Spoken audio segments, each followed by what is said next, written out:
नमस्ते नमस्कार। आज आप लोग के सामने फिर से मैं उपस्थित हूँ और आज आप लोगों को सिखाऊंगा घनमूल निकालना सिखाऊंगा। क्या? घनमूल। तो आज हम लोग इंग्लिश में जिसको बोलते हैं क्यूब रूट, ठीक है, इंग्लिश में क्यूब रूट बोलते हैं। आप देखिए घनमूल क्या होता है ना, इसका भी शॉर्ट ट्रिक होता है, लेकिन आज हम लोग को शॉर्ट ट्रिक नहीं पढ़ाएंगे। आज आप लोग को सिखाया जाएगा क्या कि मतलब इसका बेसिक जो तरीका होता है उसको निकालना सिखाऊंगा।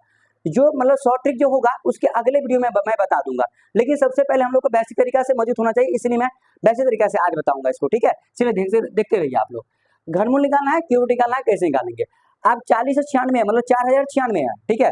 तो मतलब कितना बच्चे को ये याद हुआ किसका ये क्यूब रूट होता है? चलिए, याद तो होगा लेकिन निकालने नहीं होगा, कैसे निकालते हैं ये पता नहीं होगा आप लोगों को, लेकिन आज आप लोगों को सिखा दिया जाएगा। ठीक है, देखिए क्या करना है। जैसे 4096 निकालना है ना, सबसे पहले इसको क्या करना है, आपको गुणनखंड तोड़ देना है। क्या? गुणनखंड तोड़ना है। क्या करना है? गुणनखंड तोड़ना है। देखिए, अगर हिंदी में लिखा रहेगा तो ऐसे, अगर सवाल में आएगा तो ऐसे लिखा रहता है, इसके ऐसे लिखा रहेगा, ठीक है, ऐसे लिखा रहता है, आपको सवाल में ऐसा लिखा रहेगा। इसमें 3 लिखा रहेगा। आप जो वर्गमूल होता है जिसको हम स्क्वायर रूट बोलते हैं, इसमें 3, इसमें नहीं लिखा रहता, तो पूछिए कि आपको ये मतलब स्क्वायर रूट हो गया। लेकिन अगर इसमें लिख के 3 लिख के देगा, इसका मतलब मान लीजिए कि आपको क्या निकालना है, तो क्यूब रूट निकालना है। ठीक है, चलिए देखते ध्यान से किए। सबसे पहले इसको हम लोग तोड़ते हैं। चल तोड़िए, 2 से लगाइए तो यहाँ पर 20 आ जाएगा और यहाँ पर 48 आ जाएगा। ठीक है, फिर 2 से लगाएंगे तो कितना आएगा, 10 और कितना 24 आ जाएगा। फटाफट लगाइए। फिर 2 से लगाएंगे तो कितना हो जाएगा, 512 हो जाएगा। ठीक है, फिर यहाँ 2 से लगाएंगे तो 256 आ जाएगा। ठीक है, फिर 2 से लगाएंगे तो कितना आ जाएगा, 128। फिर 2 से लगाएंगे तो कितना आ जाएगा, 64। फिर 2 से लगाएंगे तो कितना आ जाएगा, 32। ठीक है, हम थोड़ा छोटे छोटे अंक से लेके चल रहे हैं। ठीक है, और 2 से लगाएंगे तो 16 आ जाएगा। ठीक है, अब यहाँ थोड़ा निकाल लेते हैं। अब 16 में क्या करेंगे, फिर 2 से लगाएंगे तो 8 आ जाएगा। फिर 2 से लगाएंगे तो 4 आ जाएगा।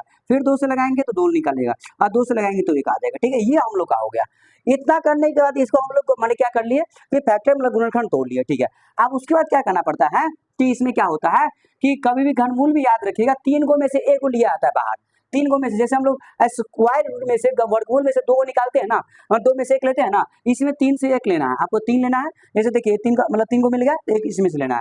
फिर आपको ये मिल गया और 2 यहाँ और 1 यहाँ मिल गया, 3 हो गया इसका और फिर 3 इसका, मतलब इसमें 3 इसका, तो 1 2 ले लेंगे यहाँ पर। ठीक है, फिर यहाँ गुना लिख लेंगे और यहाँ पर 1 मिल रहा है तो यहाँ पर ले लेंगे। ठीक है, फिर यहाँ 2 और 1 3, मतलब 1 और मिल रहा है। ठीक है, और एक बार यहाँ पर भी मिल रहा है 3, तो यहाँ पर ले लेंगे। आप गुना कर देंगे, 2 दूना 4, 4 दूना 8, 8 दूना 16, मतलब इसका आंसर कितना होगा, 16 होगा। कितना होगा, 16, मतलब ये 16 का क्यूब रूट होगा। ठीक है, चलिए ये हम लोग का आंसर हो जाएगा। ठीक है, चलिए।